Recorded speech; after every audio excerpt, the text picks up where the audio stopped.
Assalamualaikum, nama saya Mas Armisi dari kelas 12 MIPA 4. Di sini saya akan menjelaskan tentang perkembangan dan pertumbuhan.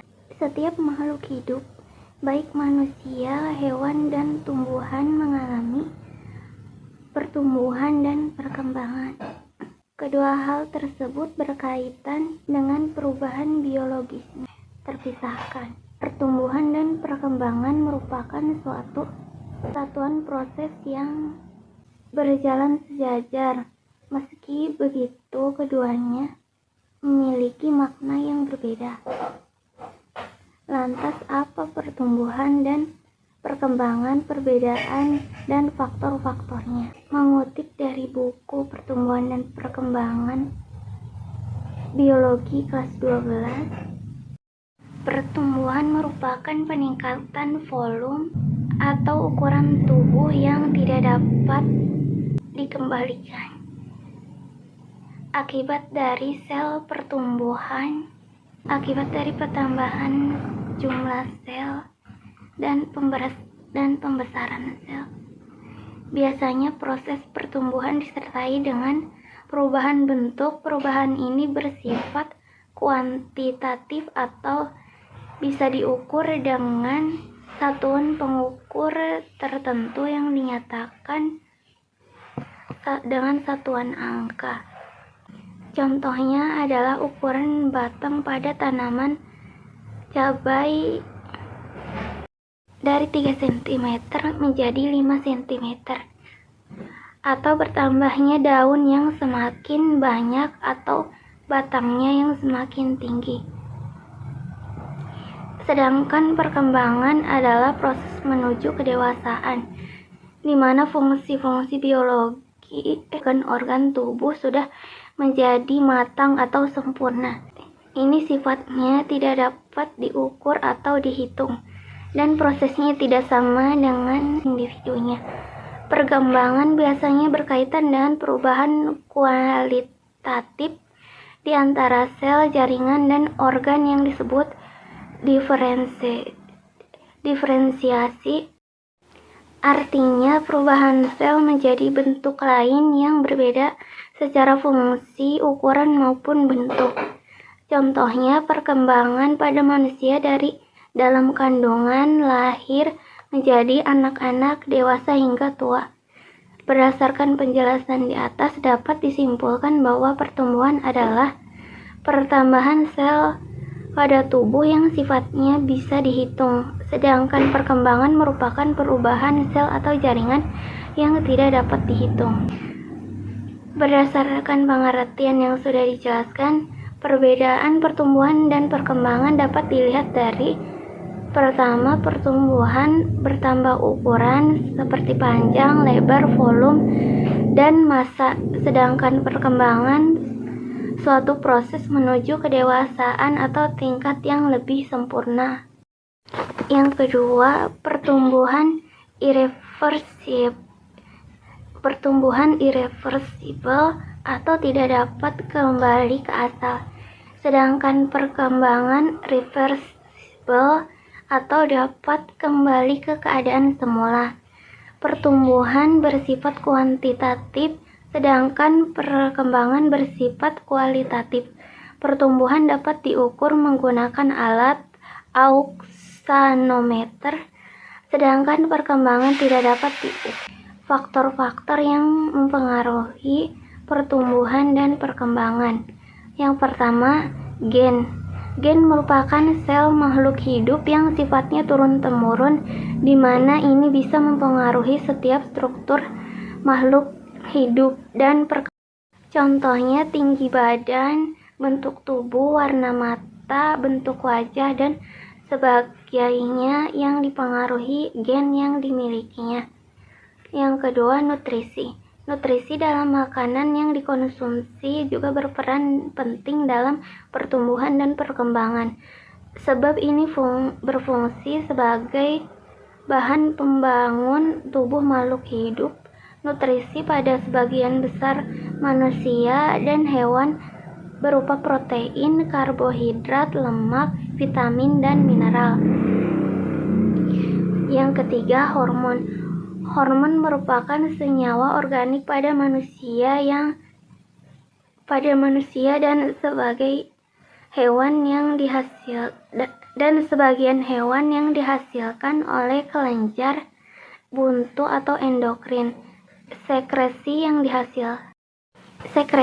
dihasilkan kelenjar endokrin langsung masuk ke pembuluh darah dan diedarkan ke seluruh tubuh oleh darah. Hormon mempengaruhi reproduksi, metabolisme, serta pertumbuhan dan perkembangan pada manusia dan hewan. Yang keempat, lingkungan. Lingkungan menjadi juga memiliki peran penting dalam pertumbuhan dan perkembangan. Faktor utama yang mempengaruhi pertumbuhan dan perkembangan adalah cahaya, kelembapan, dan suhu udara. Di sini saya akan menjelaskan tentang pengertian metabolisme.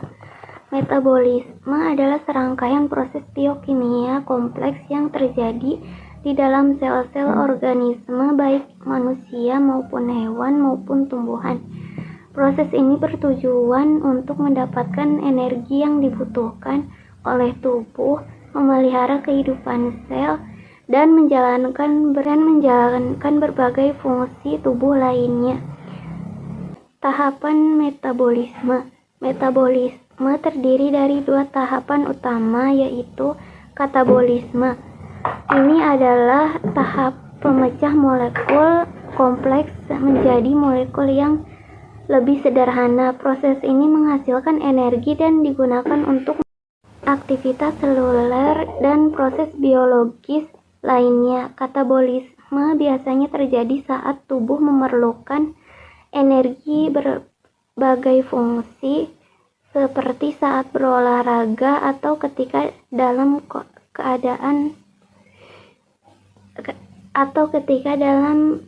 kondisi berpuasa. Anabolisme. Tahap ini melibatkan sintesis molekul kompleks dari molekul yang sederhana. Anabolisme membutuhkan energi yang sebagian diperoleh dari reaksi katabolisme. Proses ini mendukung pertumbuhan dan perbaikan jaringan, termasuk pembentukan protein, asam nukleat, dan karbohidrat. Jenis-jenis metabolisme. Yang pertama, metabolisme karbohidrat. Karbohidrat merupakan sumber utama energi bagi tubuh. Dalam proses ini, karbohidrat dipecah menjadi glukosa yang kemudian digunakan oleh sel sebagai sumber energi. Yang kedua, metabolisme lemak. Lemak merupakan cadangan energi yang penting. Lemak dipecah menjadi asam lemak dan gliserol dalam proses lipolisis.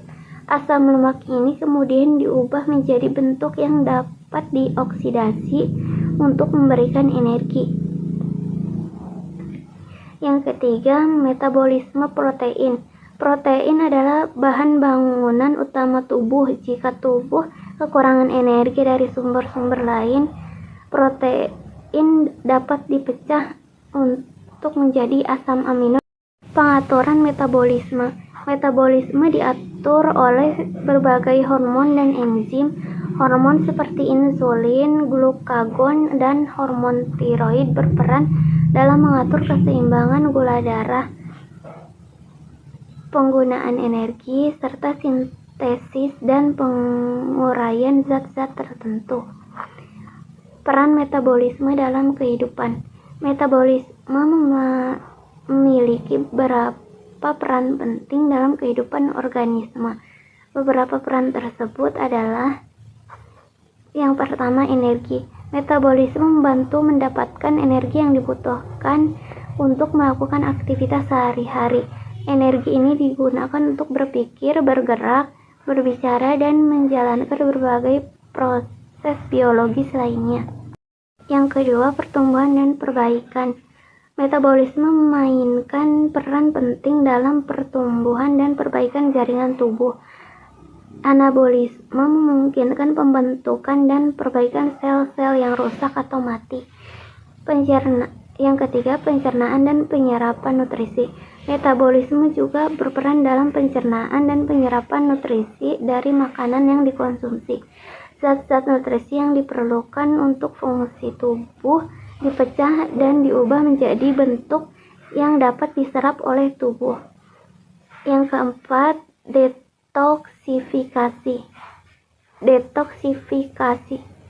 Metabolisme membantu mengubah zat beracun yang berbahaya menjadi bentuk yang kurang berbahaya atau mudah dikeluarkan dari tubuh melalui proses detoksifikasi.